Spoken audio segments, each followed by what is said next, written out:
sur place en direct et les pieds dans l'eau dans ce département de l'Yonne, précisément à Migène au nord d'Auxerre. Nathalie, bonjour. Où en est la situation à l'heure où nous parlons? Quelles sont les prévisions également pour les heures qui viennent? Alors tout d'abord un point sur Tonnerre. Tonnerre tout d'abord où l'eau est rentrée jusqu'à 1,50 m dans les maisons hier. La décrue se poursuit mais de nombreux habitants ont toujours les pieds dans l'eau. Les pompiers sont à l'œuvre pour pomper les habitations. Et la crue s'est donc déplacée cette nuit vers le nord du département, sur l'Armançon où nous nous trouvons. Et nous sommes ici donc à Migène où plusieurs habitations ont déjà été inondées. Vous le voyez derrière moi, mais il s'agit seulement pour l'instant des caves et sous-sols. Mais l'eau continue à monter, le pic de crue n'est pas atteint et l'inquiétude grandit ici car Météo France annonce le retour de la pluie avec de forts orages cet après-midi. Et puis tous les regards sont désormais portés vers Lyon. Nous sommes à quelques centaines de mètres de la confluence avec l'Armançon qui dans les prochaines heures va venir grossir le lit de Lyon déjà très haute. Merci beaucoup Nathalie Baffert en direct de Migène. Voilà donc pour la situation dans Lyon, également touchée, je vous le disais. Les départements de la Marne, de la Haute-Marne, situation critique également dans de nombreuses localités de Côte d'Or. L'eau continue de monter en aval de Dijon. C'est un reportage de Sylvain Bouillot et Daniel Waxin. Ici, la Tille est sortie de son lit samedi après-midi, quelques kilomètres avant de se jeter dans la Saône. Pas de gros dégâts matériels, mais tout de même une quarantaine de maisons inondées, avec des niveaux d'eau allant de 7 à 20 cm. Pour les habitants, pas de décrue en vue. L'eau, c'est constant, quoi. Pour l'instant, ça bouge pas. On croit que ça va descendre, on espère, et puis c'est toujours pareil. Le maire de Chandaude connaît ici sa deuxième crue. La dernière remonte à 2001. Et ce qu'il regrette une fois de plus, c'est le manque d'informations de la part des services de l'État. On n'a pas trop parlé de nos petites communes, parce que maintenant, c'est nous.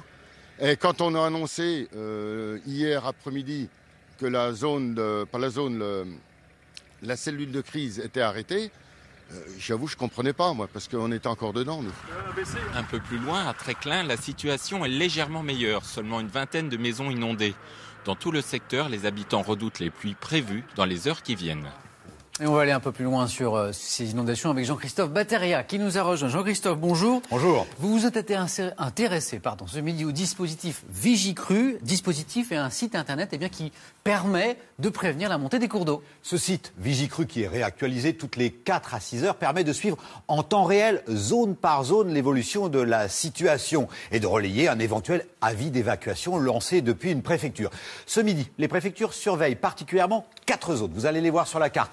En jaune, la Meuse, tout à fait au nord, le couloir rhodanien, la Loire, et puis pour ce qui est du bassin de la Seine, la Marne en amont de Châlons, le Loing et Lyon qui atteignent des niveaux jamais observés depuis 10 ou 20 ans sur certains tronçons. Ce sont donc des crues exceptionnelles, mais on est loin tout de même des records dramatiques de 1910. Jean-Christophe, que va-t-il se passer maintenant grâce à ce dispositif? Qu'est-ce qu'on peut prévoir? Alors, ces crues sont bien sûr dues aux fortes précipitations de la semaine dernière et de ce week-end. Mais le phénomène est accentué par des nappes phréatiques qui sont saturées, qui refoulent leur surplus d'eau. Les pluies à venir ne devraient pas, d'après les prévisionnistes, aggraver la situation. Mais le phénomène va logiquement se déplacer vers l'aval, d'est en ouest. Pour la Seine, par exemple, c'est ce qu'on appelle l'onde de crue. Vous allez voir, l'onde de crue va se déplacer jusqu'à Paris qui devrait être affecté d'ici 36 heures avec peut-être une submersion des quais. En tout cas, vigilance jusqu'à la fin de la semaine. Les pieds dans l'eau peut-être à Paris, en tout cas sur les berges. Merci Jean-Christophe pour cet éclairage dans le 12-13. Et pour refermer cette page que nous avons souhaité consacrer ce midi aux crues et inondations, cette image,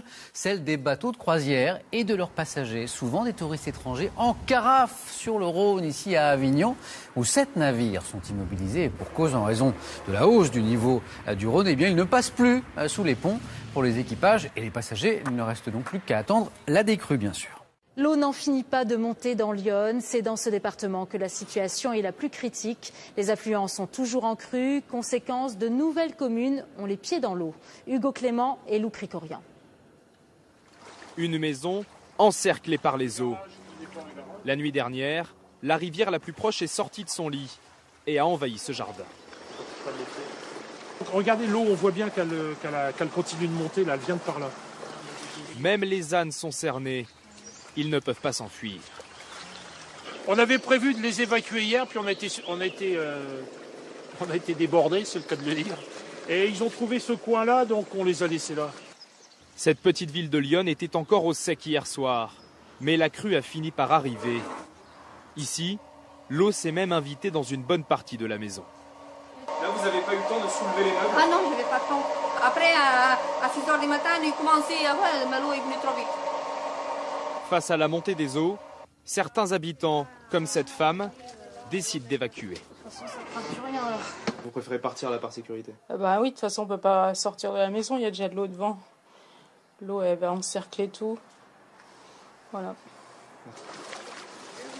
Qu'est-ce que vous faites là? Une passerelle. Dans cette autre commune, les habitants s'entraident pour quitter les maisons encerclées. Pour ma copine? Je me suis levée, il y avait de l'eau, on m'a dit qu'on allait venir, donc c'est bon. Là, c'est cool, je vais aller au boulot tranquillement et voilà. De leur côté, les pompiers s'assurent qu'aucune personne n'est en difficulté. Mais ils avaient pris les devants. Hier soir, nous sommes passés dans les habitations pour prévenir la population que l'eau allait monter cette nuit et qui risquait de ce matin d'être bloquée chez eux. Les inondations continuent de se répandre. D'autres villages de Lyon pourraient être touchés plus tard dans la journée.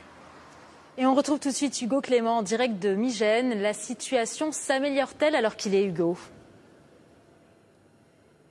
Non, la situation ne s'améliore pas, bien au contraire. Regardez ici, l'eau est toujours en train de monter. Elle a complètement recouvert ce champ qui se trouve là. Et désormais, elle encercle littéralement ce lotissement juste de l'autre côté. Il y a encore 2 heures, il n'était pas concerné par la crue. L'eau ne dépassait pas la route, là où je me trouve. Mais désormais, elle s'infiltre dans les jardins, dans les caves. Les habitants ont commencé à surélever leurs meubles. Évidemment, ils sont très, très angoissés. Alors normalement, d'après les pompiers, l'eau devrait arrêter de monter ici en début d'après-midi. Mais elle va probablement encore une fois se déplacer vers d'autres villages, gagner d'autres villages, d'autant que des orages sont attendus dans l'après-midi.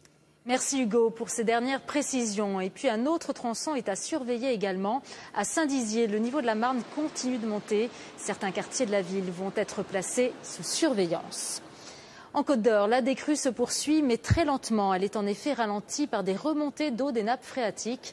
Les habitants constatent chaque jour un peu plus les dégâts et s'interrogent sur les véritables causes de ces inondations. Certains pointent du doigt les pouvoirs publics. Reportage d'Étienne Prigent et d'Olivier Jacquelin. Sous l'eau, depuis plus de 36 heures. À Tréclin, les habitants trouvent le temps très long, trop long. Malgré ça, ça a monté parce qu'il y a... À l'image de cet agriculteur qui a utilisé du fumier pour tenter de protéger sa maison et qui aujourd'hui demande des comptes. Toutes les instances administratives, je pense que le problème était reconnu un peu à la légère pour moi. Ici, les inondations sont intervenues après celles de Dijon, situées en amont de leur village. Et le maire évoque du coup un manque d'anticipation. Nous n'avons jamais été informés qu'on nous envoyait autant de quantité d'eau. Donc effectivement, il y a certainement des mesures qui n'ont pas été prises. Il a fallu presque 20 heures avant de pouvoir joindre quelqu'un d'officiel.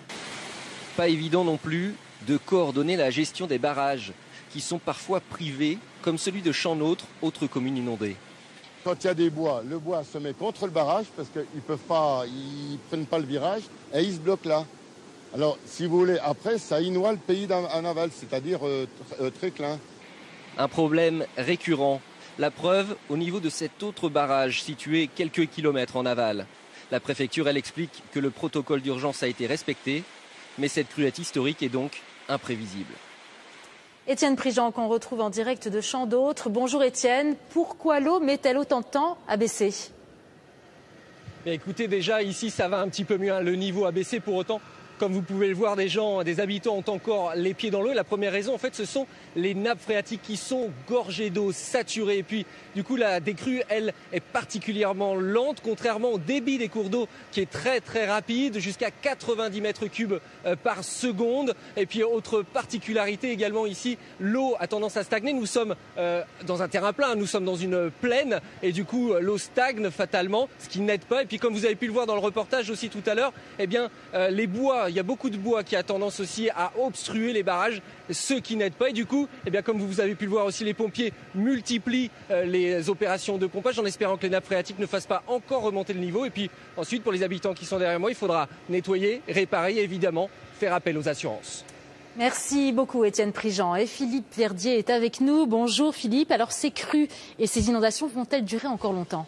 Oui, jusqu'à demain ou après-demain, parce que Sophie, nous sommes dans un phénomène d'inondation lente qui est très typique dans le nord du pays. C'est la résultante de tous les orages survenus jeudi et vendredi sur ces régions du nord-est du pays. Les sols étaient saturés d'eau, on l'a dit, les nappes phréatiques également pleines à craquer. Et donc l'eau doit bien s'étaler quelque part, elle doit s'écouler. C'est l'inondation. Ce qui était frappant aussi hier, c'est de voir ces grandes étendues d'eau en plein soleil. Donc l'inondation continue malgré le fait que la pluie est parfois cessée. On a en fait un temps d'inertie de 3 à 4 jours, donc ça va continuer jusqu'à demain ou après-demain. Et puis également, l'inondation se décale géographiquement. C'est ce qu'on appelle l'onde de crue de 200 à 300 km. L'inondation prend en fait le chemin de ces cours d'eau. Donc à surveiller cet après-midi et demain, les cours d'eau dans l'Yonne qui sont évidemment le Serein et l'Armançon qui s'écoulent dans l'Yonne. Le niveau et le débit de l'Yonne augmentent à Joigny en ce moment. Et puis également le tronçon de la Marne entre Chaumont et Saint-Dizier, vous le disiez, qui est à surveiller. Philippe, peut-on espérer une accalmie du côté du ciel à la veille de ce long week-end de Alors l'Ascension ? heureusement, pas de pluie en continu, ça c'est la bonne nouvelle. En revanche, des pluies d'orage. Donc localement, on peut encore avoir une bonne accumulation de pluie. Ça pourrait ralentir les choses, notamment aujourd'hui et mercredi. Ça devrait être un petit peu plus calme demain. Les inondations dans le nord-est, 4 départements sont toujours en vigilance orange. Les voici. Il s'agit de la Haute-Marne, la Marne, l'Yonne et l'Aube. Par endroits, l'eau continue de monter. De nouvelles crues sont notamment redoutées à Troyes. Nicolas Bertrand avec Lou Cricorian.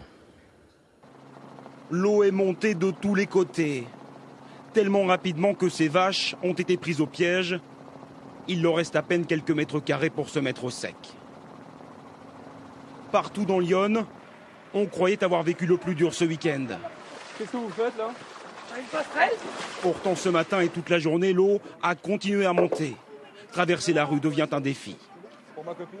Je me suis levée, il y avait de l'eau, on m'a dit qu'on allait venir, donc c'est bon. Là, c'est cool, je vais aller au boulot tranquillement et voilà.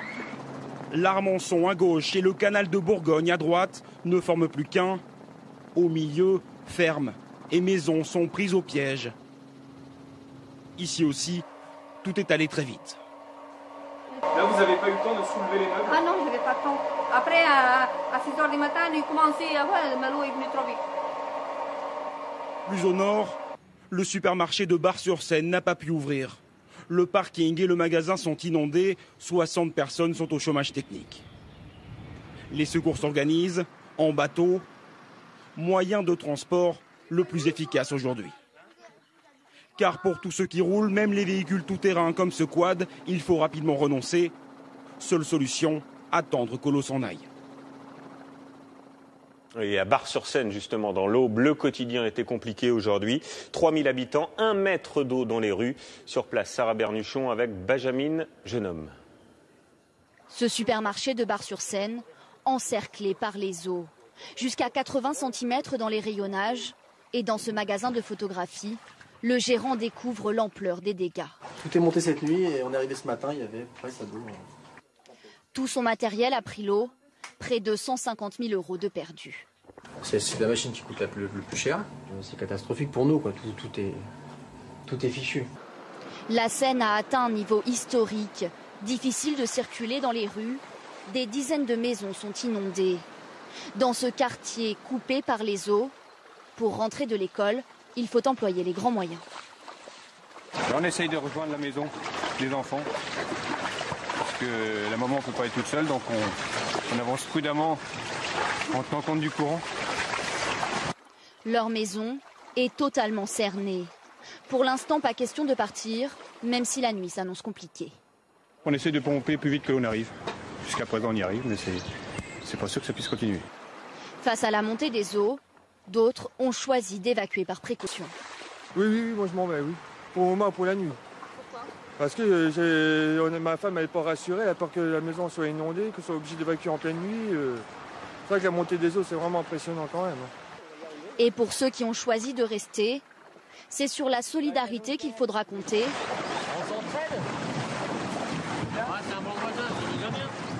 Le niveau de la Seine pourrait continuer de monter la nuit prochaine. Le département de l'Aube a été placé en vigilance orange. Bonsoir Hugo Clément, on vous retrouve en direct de Villeneuve-sur-Yonne. Et vous nous le confirmez ce soir, l'eau continue de monter? Oui, malgré le beau temps, la crue continue sa route. Météo France prévoyait des orages pour aujourd'hui. Finalement, ils n'ont pas eu lieu. Et pourtant, regardez, ce fleuve Lyon est en train de sortir de son lit. Ce matin, ici, il n'y avait pas de crue. Et pourtant, ce soir, l'eau effleure déjà le mur de certaines résidences. Alors, cette eau, c'est la même que celle qui a dévasté des dizaines de communes dans les dernières 48 heures. Et là-bas, le pic de la crue est atteint, voire dépassé, et l'eau se déverse donc progressivement vers ici et vers les communes situées de l'autre côté du département. Dans cette zone, le pic de la crue est attendu pour cette nuit ou pour demain matin, mais les dégâts s'annoncent quand même beaucoup moins importants que dans les premières communes touchées. Merci Hugo, et vous restez bien sûr sur place pour suivre l'évolution de la situation. Et on le rappelle, vigilance donc si vous habitez dans la région de Troyes où la Seine est sous surveillance, même chose à Saint-Dizier pour la Marne, ainsi que dans la région de Joigny.